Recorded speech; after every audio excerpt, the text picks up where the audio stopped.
अर्थ संग्रह।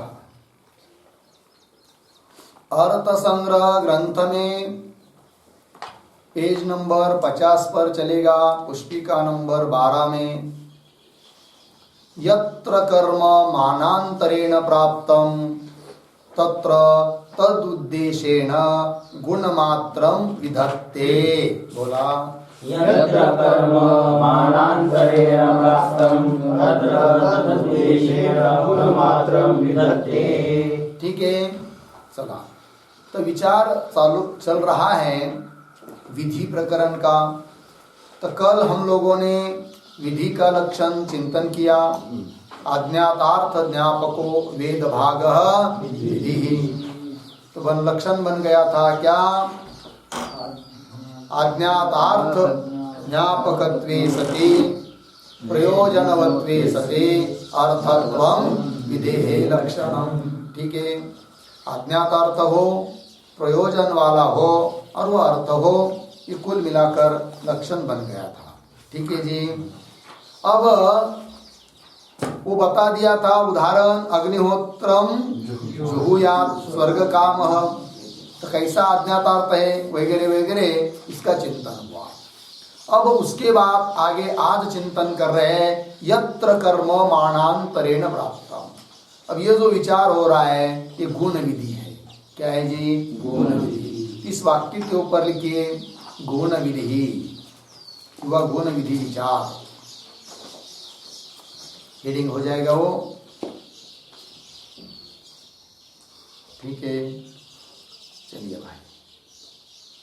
तो यत्र कर्म मानांतरेण प्राप्तम तत्र तदुद्देशेन गुणमात्रं विधत्ते।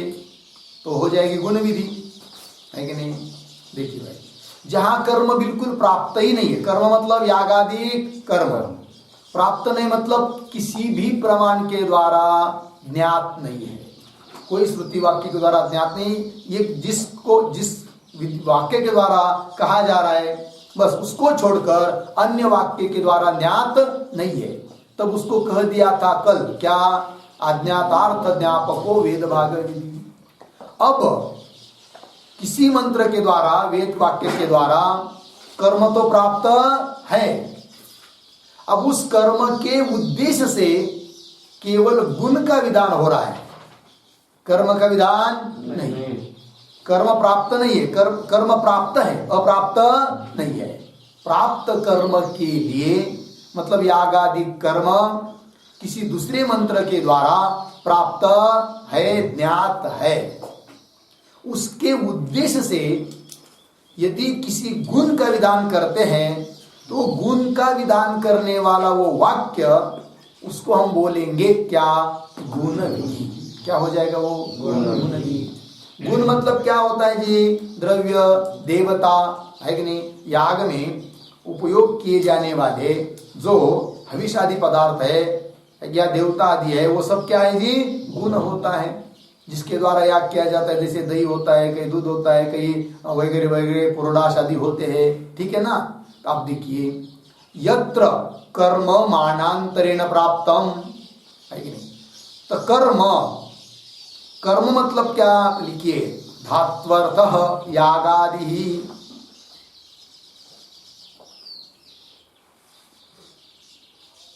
कर्म मतलब धात्वर्थः यागादि, धातु का अर्थ जो यागादिक, वो हुआ कर्म। मानांतरेण, मानांतरेण मतलब क्या? तो लिखिए गुण विधि भिन्न विधिना।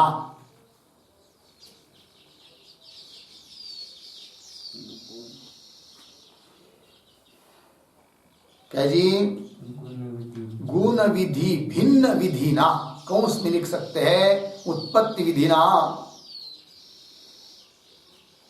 बराबर प्रधान विधिना, कौंस बंद।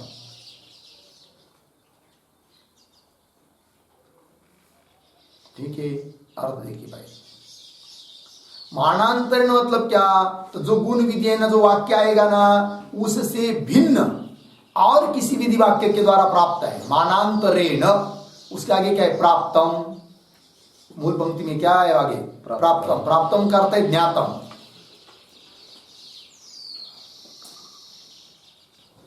प्राप्तम मतलब ज्ञातम।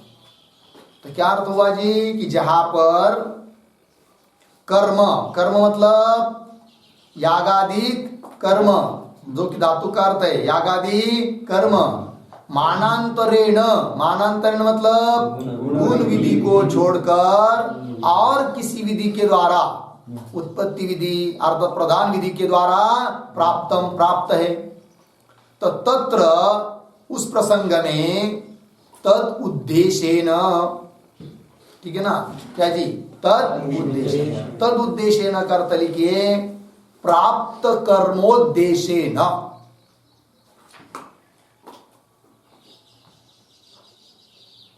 प्राप्त कर्मोद्देश्येन, ठीक, मतलब अन्य विधि के द्वारा कर्म प्राप्त है, तो उस प्राप्त जो कर्म है उसके उद्देश्य से गुण मात्रम विधत्ते, गुण मात्र का, केवल गुण का विधान किया जा रहा है कि नहीं? तो गुण मात्रम, गुण मात्रम मतलब क्या? उपसर्जन भूतम, उपसर्जन भूतम द्रव्यादिकम इत्यर्थः।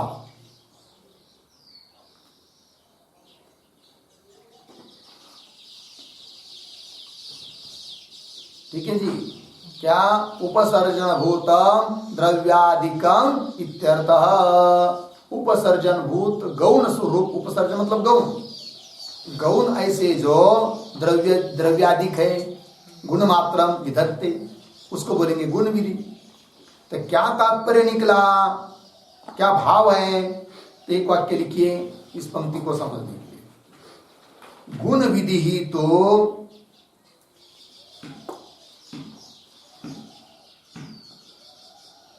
गुण विधि तो मानांतरेण अप्राप्तम, मानांतरेण अप्राप्तम गुण मात्रम विधत्ते,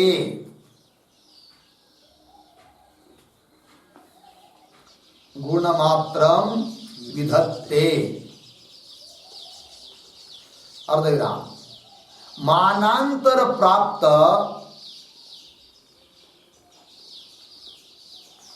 मानांतर प्राप्त प्रधान कर्मणः तु, प्रधान कर्मणः तु गुण विधि अनुवादः एव।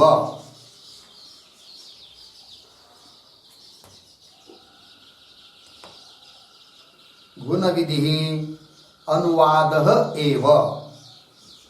झालं अर्थ पहा। गुण विधि क्या करती है? तो मानांतरेण, अन्य प्रमाण के द्वारा, अन्य विधि वाक्य के द्वारा अप्राप्त ऐसा जो गुण, केवल उस गुण मात्र का विधान करती है। कौन?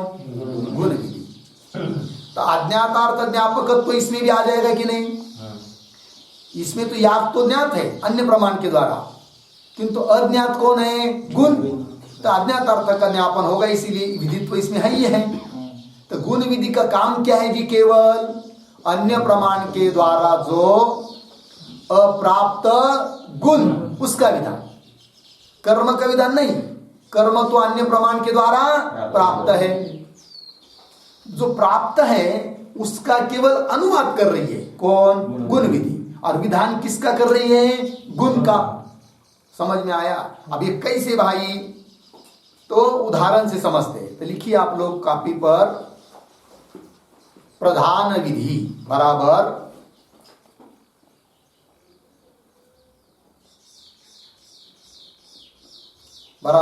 उदाहरण चिन्ह में अग्निहोत्रम जुहुयात।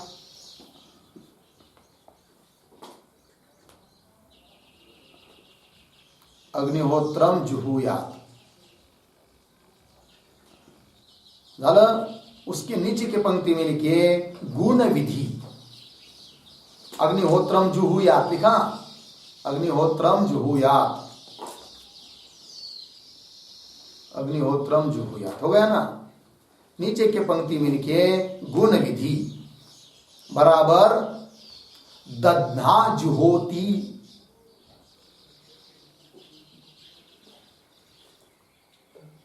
दध्ना जुहोति, ठीक है, हो गया। चलिए भाई, तो इधर यहां पर प्रधान विधि कौन है? अग्निहोत्रम जुहुयात। गुण विधि कौन है? दध्ना जुहोति, ठीक है। वहां पर देखेंगे वेद में तो ये प्रकरण है, तो वहां पर प्रधान विधि है, मुख्य विधि है कि जिसके द्वारा कर्म का धातु अर्थ याग का विधान है कि नहीं? प्रयोजनवत अज्ञात अर्थ का ज्ञापन कराने वाली विधि, उसको बोलते हैं प्रधान विधि, अपूर्व विधि, उत्पत्ति विधि। कल लिखा था ना, ये सब समानवाची। तो प्रधान विधि मतलब अपूर्व विधि कौन है यहाँ पर? अग्निहोत्रम जुहुयात प्रधान विधि। अपूर्व बोल सकते उसको, उत्पत्ति विधि कह सकते उसको। तो पहले याग प्राप्त नहीं है, इसके द्वारा याग की प्राप्ति हुई कि भाई स्वर्ग की तुमको इच्छा है तो तुम क्या करो? अग्निहोत्र करो।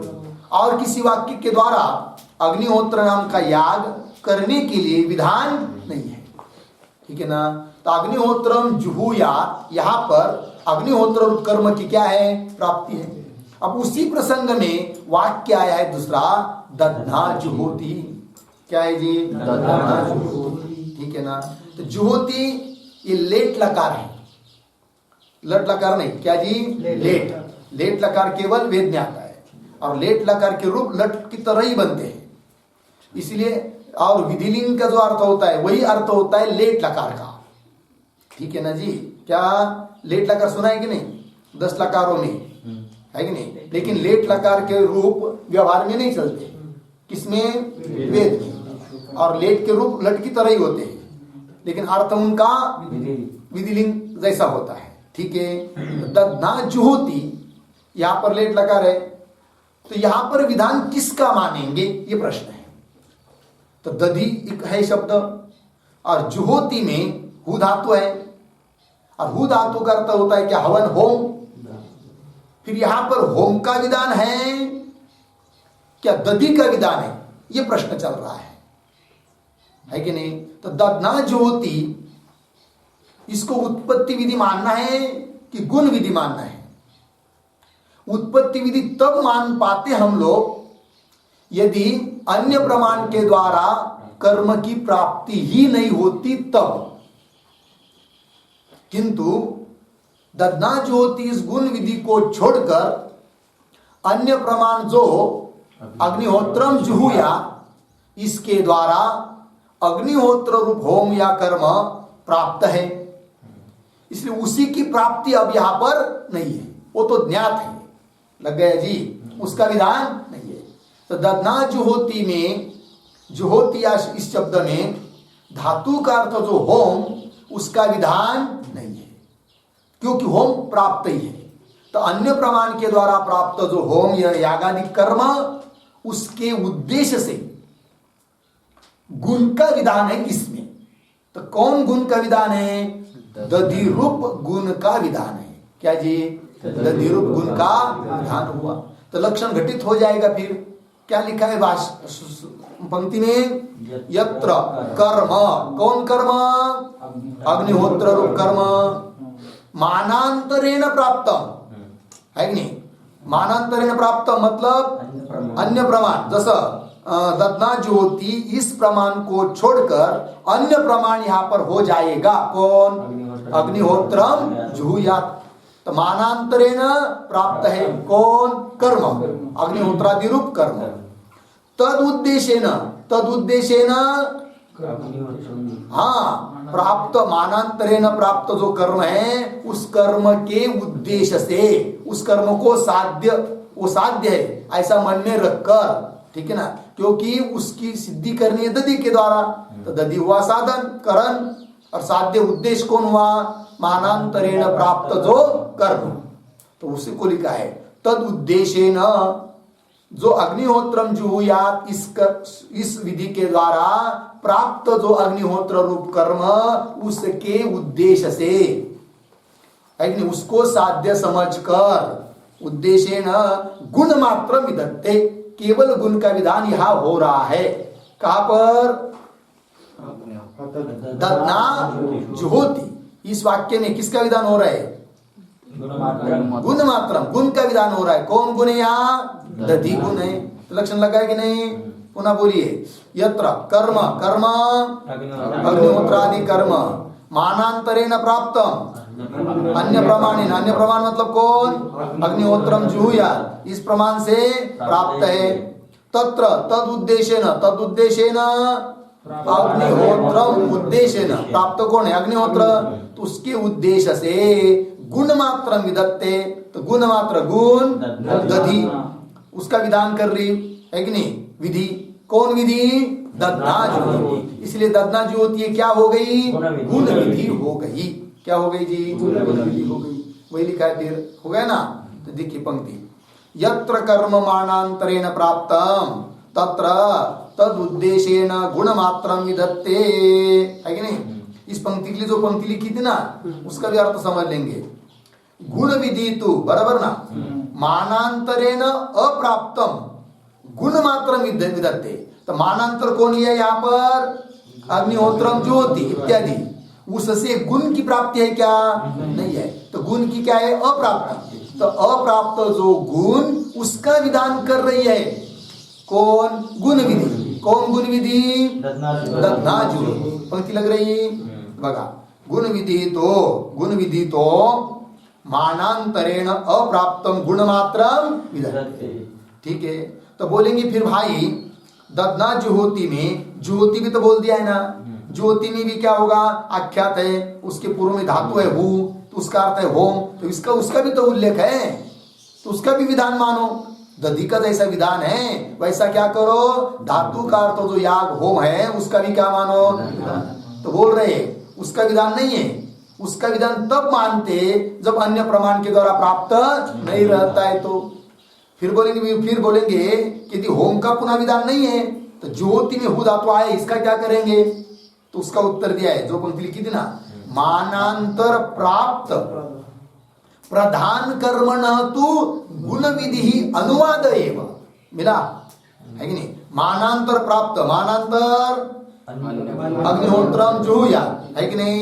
इसके द्वारा प्राप्त जो प्रधान कर्म अग्निहोत्रादि कर्म होम, है कि नहीं? प्रधान कर्म तू उसका तो गुण विधि क्या करती है? उसका केवल अनुवाद करती है। और विधान किसका कर रही है? दधि का, गुण का विधान कर रही है, कर्म का विधान नहीं कर रही। कर्म का केवल अनुवाद कर रही है और विधान किसका कर रही है? गुण का कर रही है। ठीक है जी, ये कौन सी विधि हो गई? गुण विधि। किसको बोलते हैं गुण विधि? कि जहां पर अन्य प्रमाण के द्वारा कर्म प्राप्त हो और उसको उद्देश्य करके गुण का विधान किया जा रहा हो, उसको बोलेंगे क्या? गुण विधि। ठीक है, और अपूर्व विधि के बारे में क्या था? अन्य प्रमाण के द्वारा कर्म प्राप्त नहीं है, अज्ञात है। तो अज्ञात ऐसा जो याग आदि कर्म, उसको किसी प्रयोजन के उद्देश्य से जब विधान किया जाता है तो वो हो जाती है क्या? अपूर्व विधि, प्रधान विधि, उत्पत्ति विधि, मुख्य विधि। दोनों का अंतर समझ में आया कि नहीं? अपूर्व विधि मतलब मुख्य विधि, प्रधान विधि किसको कहेंगे? जहां पर अन्य प्रमाण के द्वारा कोई यागादि कर्म प्राप्त नहीं है। ऐसे कर्म का विधान कर रही है जो कि प्रयोजन वाला भी है। वहां पर वो जो विधि होती है वो कौन सी विधि? प्रधान विधि, बराबर। और गुण विधि किसको कहेंगे? कि जहां पर कर्म तो अन्य प्रमाण के द्वारा प्राप्त है, तो उसका अनुवाद करते हुए केवल गुण का विधान जहां हो रहा है, उस कर्म के उद्देश्य से, प्राप्त कर्म के उद्देश्य से गुण मात्र का विधान हो रहा है, उसको बोलेंगे क्या? गुण विधि। समझ में आया दोनों का अंतर? चलिए फिर तो वही पुस्तक में देखिए, यत्र कर्म मानांतरेण प्राप्तम तत्र तद उद्देशेन गुण मात्रम विधत्ते। यथा, उदाहरण दे रहे, दध्ना जुहोति इत्यत्र होमस्य अग्निहोत्रम जुहुयात इति अनेन प्राप्तत्वात् होमोद्देशेन दधि मात्र विधानम दध्ना होमम भावयेत इति। ठीक है जी, अब समझ में आ गया आप लोगों को सब अर्थ? केवल शब्द बताता हूं, देखिए। यथा, उदाहरण दिया, दध्ना जुहोति, क्या वाक्य है? दध्ना जुहोति, है कि नहीं? दध्ना जुहोति ये विधि वाक्य है। इत्यत्र, यहां पर, होमस्य, होम मतलब अग्निहोत्र नाम का होम, होमस्य वो प्राप्त है किससे? आगे वाक्य दिया, अग्निहोत्रम जुहुयात। तो अग्निहोत्रम जुहुयात, इसको उद्धरण चिन्ह कीजिए।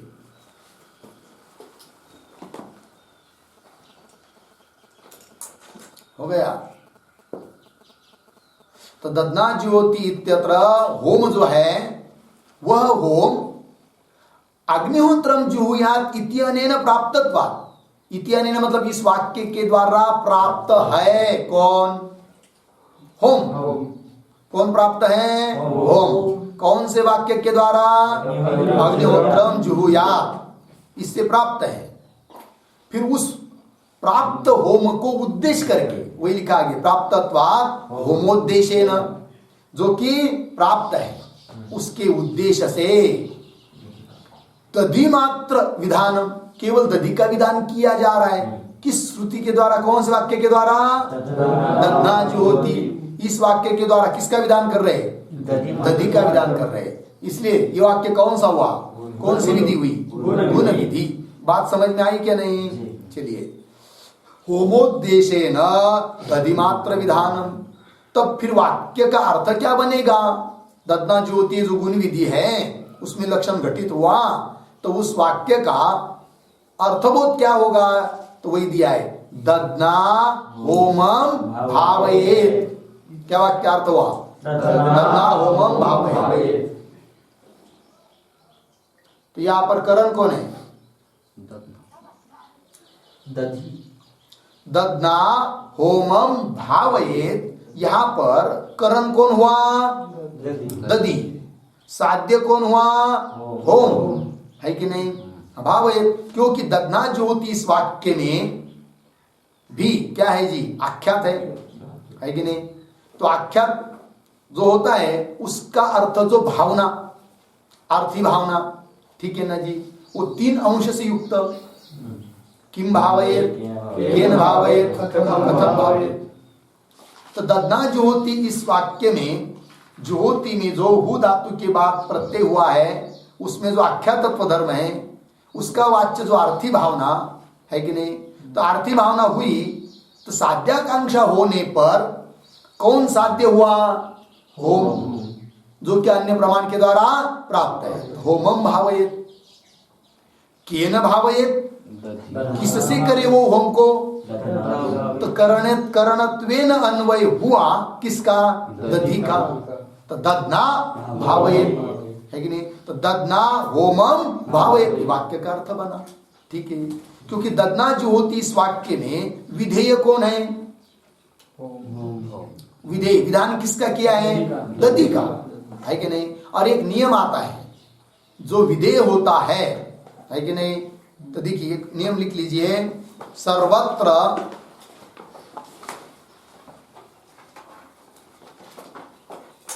सर्वत्र यत् विधेयम,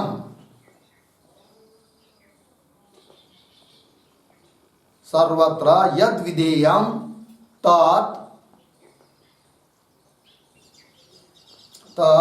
भावनायाम करणत्वेन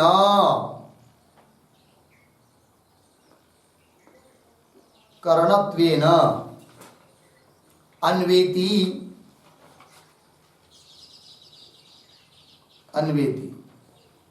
तथा च यत् उद्देश्यम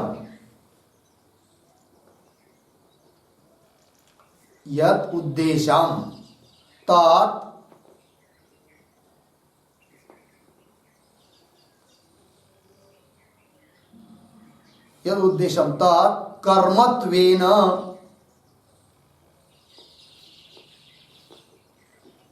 कर्मत्वेन कौंस में लिखिए साध्यत्वेन, कौंस बंद, साध्यत्वेन कौंस बंद, अन्वेति,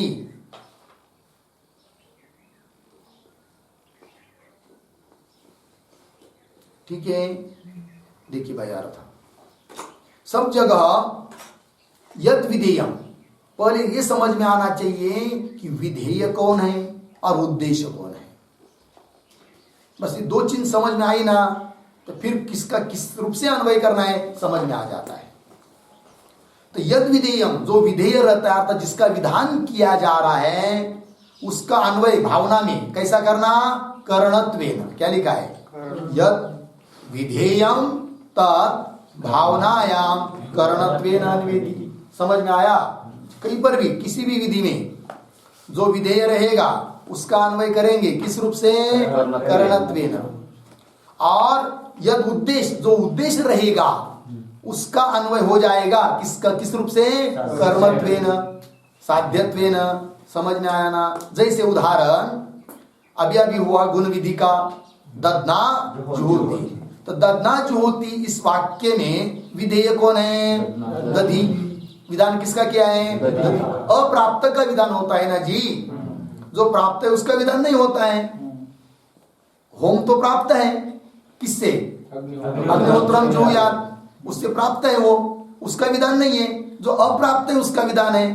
तो किसका विधान है, दधि का, है कि नहीं।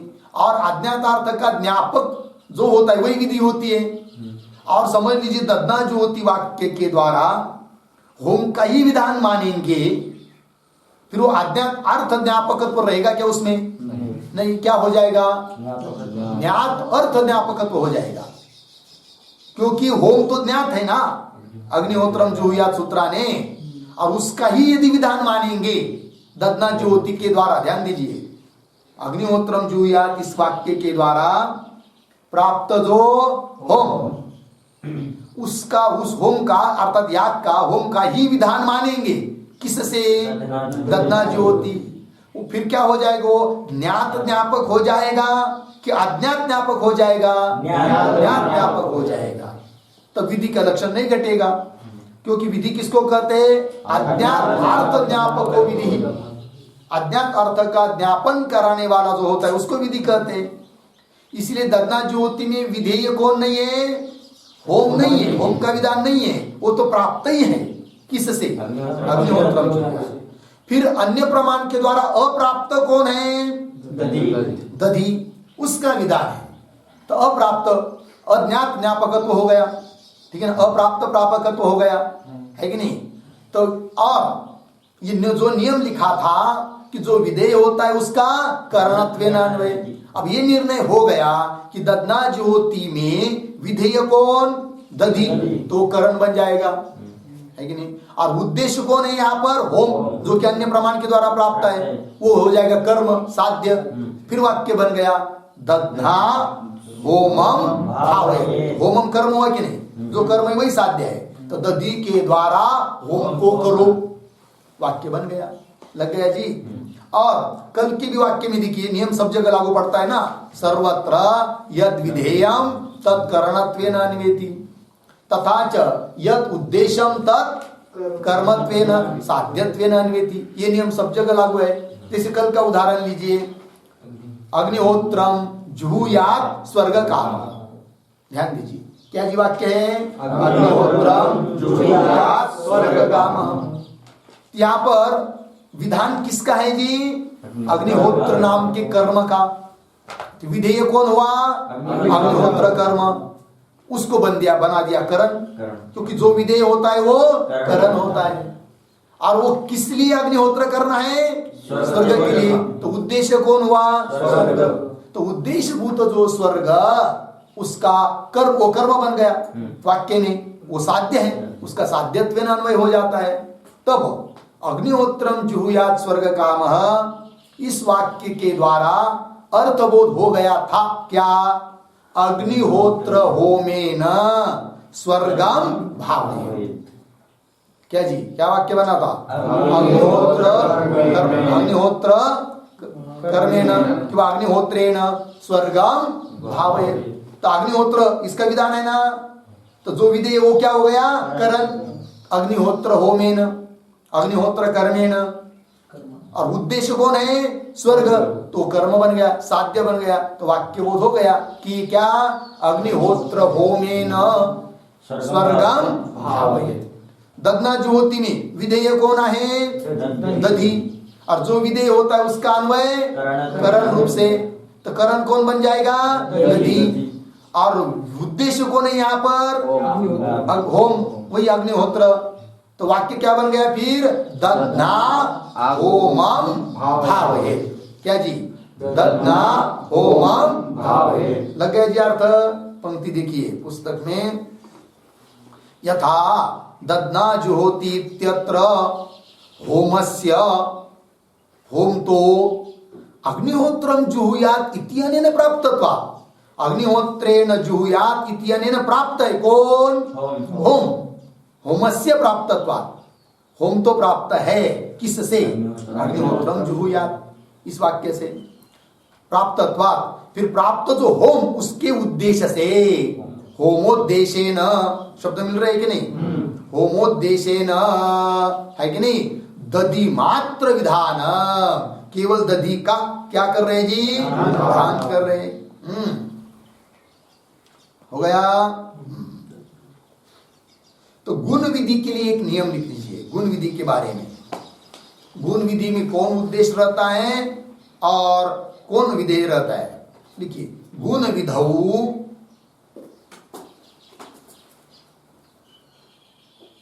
गुण विधौ यद विधेयम,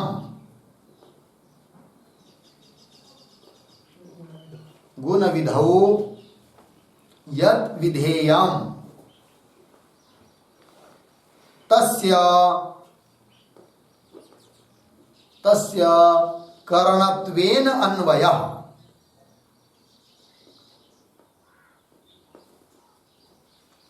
तस्य करणत्वेन अन्वयः अर्धविराम। मानांतरेण, मानांतरेण कंस में लिखिए प्रधानादि विधिना,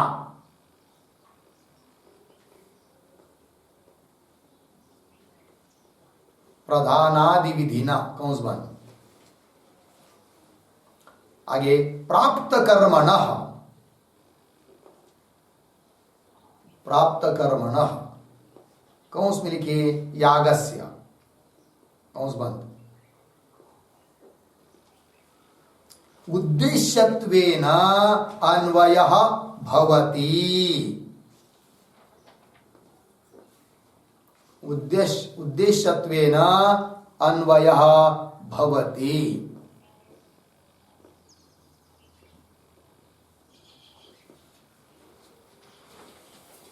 हो गया जी?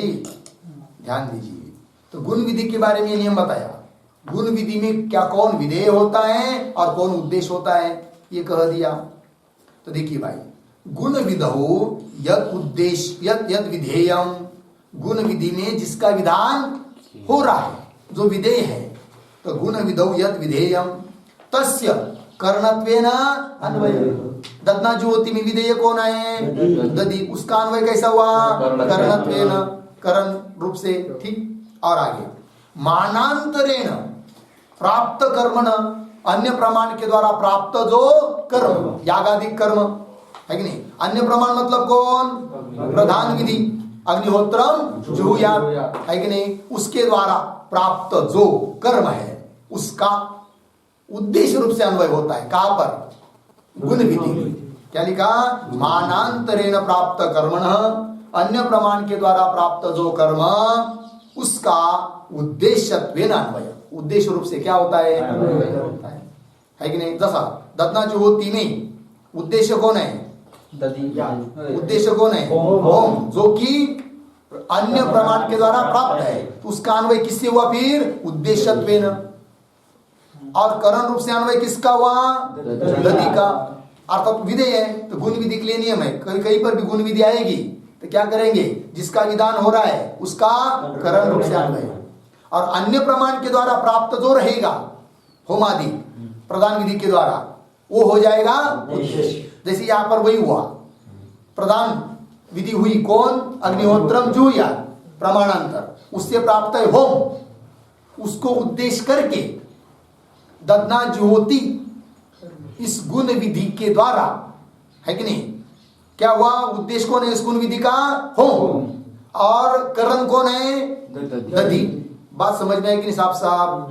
तो दधना ज्योति का क्या अर्थ बना फिर? दधना होमम भावे, गुण विधि के बारे में नियम बताया। अब तो कल हुई एक अपूर्व विधि, उसमें कौन विधेय होता है और कौन उद्देश्य होता है, तो उसको समझने के लिए उसके लिए भी एक नियम लिख लीजिए।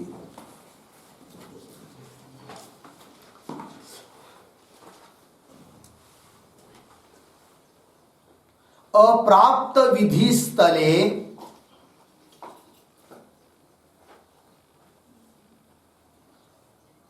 अप्राप्त विधि स्थले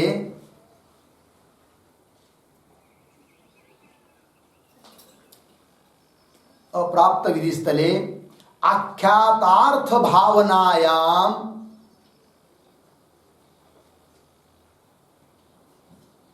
आख्यातार्थ भावनायाम कर्म कर्म करणत्वेन अन्वेति,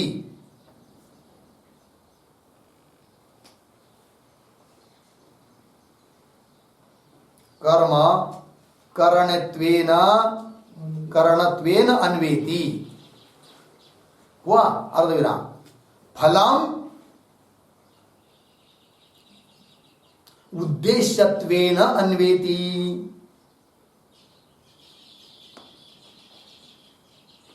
फलम उद्देश्यत्वेन अन्वेति। हो गया? देखिए भाई,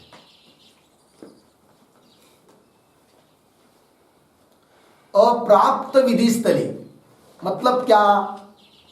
जहां पर कर्म अन्य प्रमाण के द्वारा प्राप्त नहीं है, यागादि कर्म अन्य प्रमाण के द्वारा प्राप्त नहीं है, अर्थात पूर्व विधि है कि नहीं। तो अप्राप्त विधि स्थले आख्यातार्थ भावना, आख्यात का अर्थ जो भावना, आर्थी भावना, उसमें कर्म करणत्वेन अन्वेति, कर्म का अन्वय किससे होता है? कर्म मतलब वो यागादि कर्म, उसका अन्वय करणत्वेन रूपेण होता है, और फल का अन्वय उद्देश्यत्वेन रूपेण होता है। समझ में आया? कैसे? ध्यान दीजिए। उदाहरण जैसे क्या? अग्निहोत्रम जुहुयात, क्यों अग्निहोत्रम जुहुयात? स्वर्ग काम, ठीक है ना। यहां पर अन्य प्रमाण के द्वारा अग्निहोत्र रूप कर्म प्राप्त है क्या? नहीं है, तो अप्राप्त विधि स्थले है कि नहीं।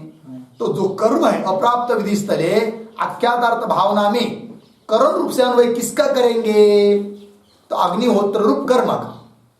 अप्राप्त विधि स्थले आख्यातार्थ भावनायाम कर्म करणत्वेन अन्वित लिया है कि लिखा है कि नहीं। तो कर्म कौन है यहाँ पर? कर्म अग्निहोत्र कर्म, तो उसका अन्वय कैसा हो गया जी? करणत्वेन। और फल कौन है? स्वर्ग, उसका अन्वय उद्देश्य, तो साध्य हुआ, उद्देश्यत्वेन अन्वय हुआ। तब अग्निहोत्रम जुहुयात स्वर्ग काम इस वाक्य के द्वारा क्या वाक्य बोध होता है, अर्थ बोध होता है? तो अग्निहोत्र होमेन स्वर्गम भावयेत्। तो स्वर्ग का अन्वय किस रूप से हुआ? उद्देश्य साध्य है कि नहीं, स्वर्ग को प्राप्त करे। और कर्म जो अग्निहोत्र याग आदि कर्म, उसका अन्वय किस रूप से हुआ? करण रूप से। तो अग्निहोत्र होमेन स्वर्गम भावयेत्, ये वाक्यार्थ बोध होता है। बात समझ में? दो विधि के बाद स्पष्ट अलग अलग अपूर्व विधि गुण विधि हुआ कि नहीं? वही लिखा है, देखिए यथा दद्ना ज्योति इत्यत्र होमस्य अग्निहोत्रम जुहुयात् इत्यनेन प्राप्तत्वात् होमोद्देशेन दधिमात्र विधानम। तो वाक्य बोध हो गया। आगे लिख रहे दद्ना होमम भावयेत्। ठीक है ना जी? एक बार पक्का निश्चय हो गया कि उद्देश्य क्या है और विधेय क्या है कि नहीं? तो फिर शब्द बोध निकालने के लिए कोई कठिन बात नहीं है, क्योंकि नियम बता दिया, जो विधेय होता है उसका अन्वय करणत्वेन। लिखा था ना, सर्वत्र यद विधेयम तत् करणत्वेन अन्यति, लिखा था ना। तो ये समझना पहले मुख्य होता है कि उद्देश्य कौन है और विधेय कौन है। विधेय समझ में आया, उसका अन्वय करना है करणत्वेन। और जो उद्देश्य समझ में आएगा, है कि नहीं, तो उसके उद्देश्य वो कर्म का विधान। तो क्या बन जाता है फिर? दद्ना होमम भावयेत्। ठीक है ना जी? क्या नियम लिखा था आपने बोले? सर्वत्र यद विधेयम तत् भावनायाम कर्णत्वेन। और यद उद्देश्यम, जो उद्देश्य होता है उसका कर्मत्वेन साध्यत्वेन अन्वय होता है। तो दद्ना जो होती इस वाक्य में, तो विधेय कौन है? दधि। तो उसका अन्वय किस रूप से होगा? करण रूप से। करण को बताने के लिए कौन सी विभक्ति? तृतीया। ठीक है। और वो दधि का गुण का विधान हो रहा है किसके लिए? होम के लिए। तो उद्देश्य कौन हुआ? होम। दधि का फल क्या हो जाएगा? होम।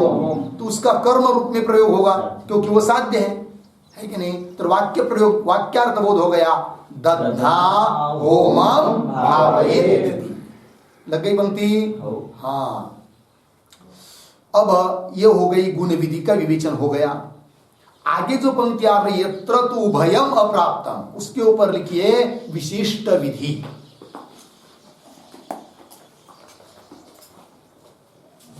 विशिष्ट विधि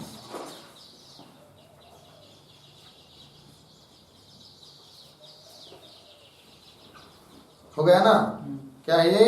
विशिष्ट विधि।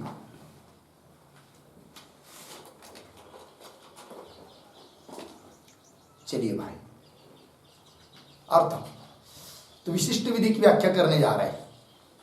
यत्र तु उभयम अप्राप्तम तत्राम विशिष्टम विधत्ते। बोलिए।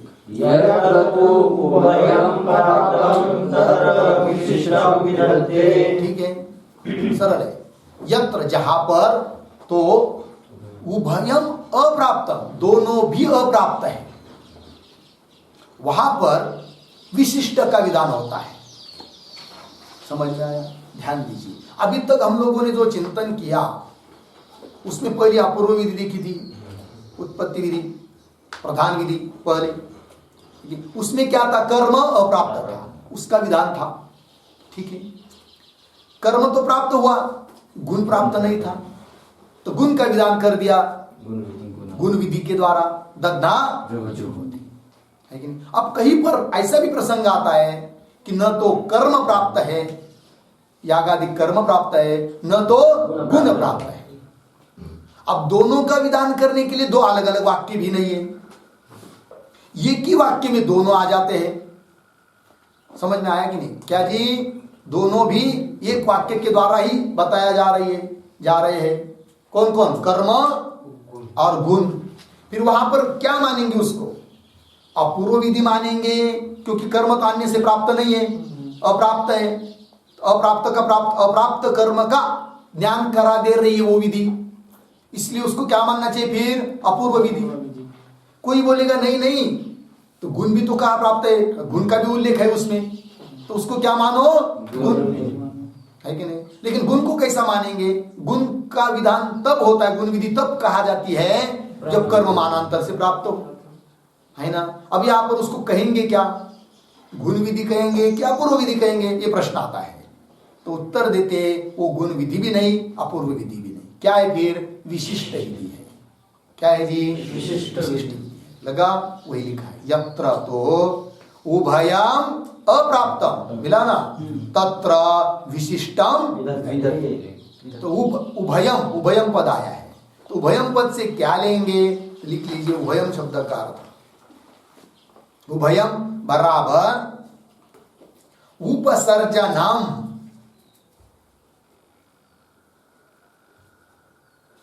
कौंस में लिखिए गौणम,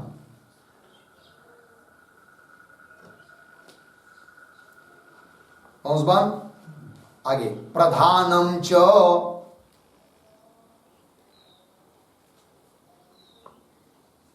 प्रधानम च हुआ, कौंस में लिखिए शेष शेषी लक्षणम, शेष शेषी लक्षणम,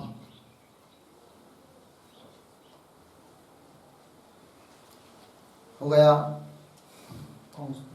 शेष शेषी लक्षण हो गया ना? बराबर कर्म और गुण, और स्पष्ट करने के लिए कह दिया कौन बात हो गया? कर्म और गुण हो गए, कर्म गुणम च, ठीक है। चलिए तो बता रहे हैं उभय मतलब कौन दो, समझ में आ रहे ना? तो उपसर्जन और प्रधान, ये दो। उपसर्जन शब्द का अर्थ होता है गौण, अप्रधान, और एक होता है प्रधान। जैसे यहां पर अग्निहोत्र और दधि, इन दोनों में प्रधान कौन? अग्निहोत्र, और गौण कौन? दधि। तो वो गुण है ना, है कि नहीं?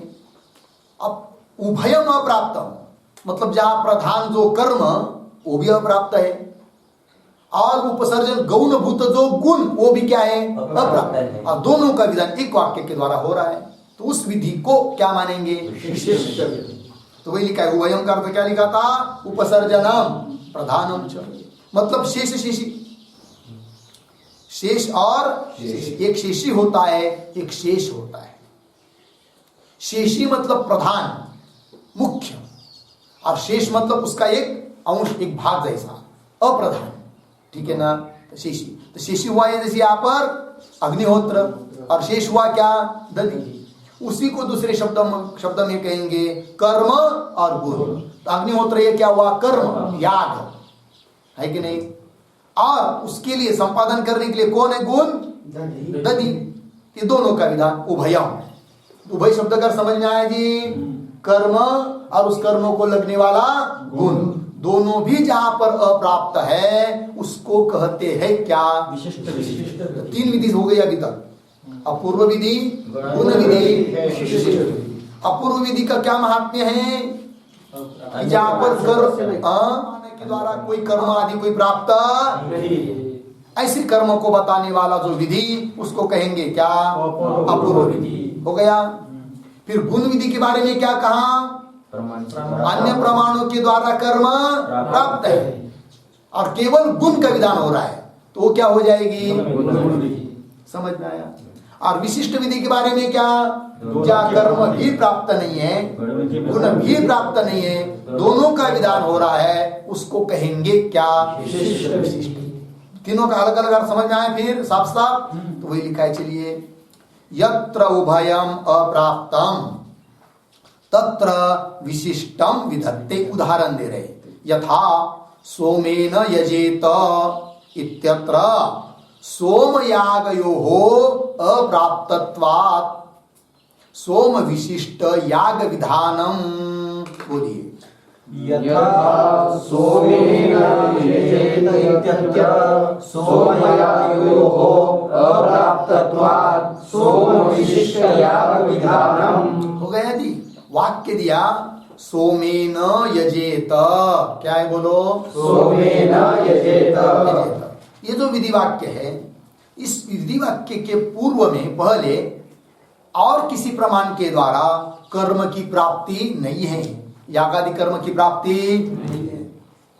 अब यदि नहीं है, अप्राप्त है, तो अप्राप्त का प्राप्त कराने वाली विधि है कि नहीं? तो यजेत में जो यज धातु उसका अर्थ याग, तो याग का विधान कर रही श्रुति, ये विधि आया कि नहीं? और इसके आगे पीछे वहां पर गुण का विधान करने वाला भी कोई वाक्य नहीं है जिसको हम मान सकते थे क्या? गुण विधि। और इसी वाक्य में गुणवाचक पद आया है, कौन? सोम, है कि नहीं? तो गुण का भी विधान हो रहा है, ठीक है ना जी। अब यहां दो का विधान, किस किस का? सोम का विधान, याग का विधान, क्योंकि उभयम अप्राप्तम, दोनों भी अप्राप्त है।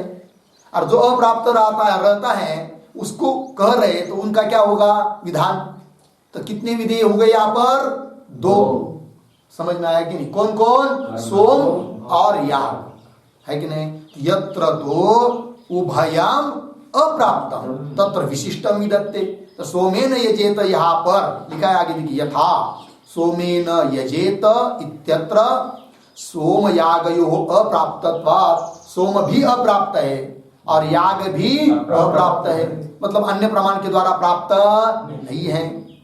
फिर दोनों का विधान कर रहे, कैसा? सोम विशिष्ट याग विधान। तो दोनों का विधान मतलब कैसा? ध्यान दीजिए, दोनों का विधान मतलब सामानाधिकरण ने न, दोनों का विधान नहीं है, अपितु विशेष विशेषण भाव बनाकर विधान है, अर्थात विशिष्ट का विधान है कि नहीं? किसका विधान है? विशिष्ट का विधान। सामानाधिकरण क्या होता है और विशिष्ट विधान क्या है तो समझेंगे। तो पहले की तो वाक्य का बोध क्या? सोम विशिष्ट याग का विधान है। इस वाक्य में सोमेन यजेत, इस वाक्य में किसका विधान है जी? सोम विशिष्ट याग का विधान है। स्वतंत्र रूप से सोम का विधान, स्वतंत्र रूप से याग का विधान, ऐसा नहीं, सोम विशिष्ट याग का विधान है, लग गया जी। इसलिए इसको बोलते हैं क्या? विशिष्ट विधान। सोम क्या चीज है? सोम एक प्रकार की लता है। लता मतलब क्या? वेली है। जैसे हम लोगों को देखते हैं ना बेल, उस प्रकार की वो क्या है जी? वेली है। बेल, बेल बोलते हैं हिंदी में उसको, बेल, है कि नहीं? वो एक आजकल मिलती नहीं है बोलते हैं, प्रायः पुराने जमाने में थी, हो सकता है कहीं हो भी जाएगी। उसके पत्ते कैसे होते पता है? नागिनी चिपाना पहलेगा, हम लोग पान खाते कि नहीं? पान, उसकी तरह उसके पत्ते होते हैं। और उसका वैशिष्ट्य बहुत अलग है जी। क्या वैशिष्ट्य उस वेली का? तो उसका वैशिष्ट्य यह है कि पूर्णिमा, और उसका एक और भी नाम है, लिखिए, सोम एक नाम हुआ, उसका एक दूसरा नाम है क्षीरणी। क्षीरणी,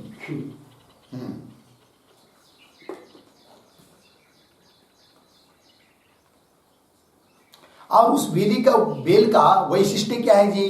तो देखिए, मास में, महीने में दो पक्ष होते हैं, शुक्ल पक्ष, कृष्ण पक्ष। तो शुक्ल पक्ष में जो प्रतिपदा होती है कि नहीं, उस दिन उस बेल को एक ही पत्ता दिखाई देता है। कितना?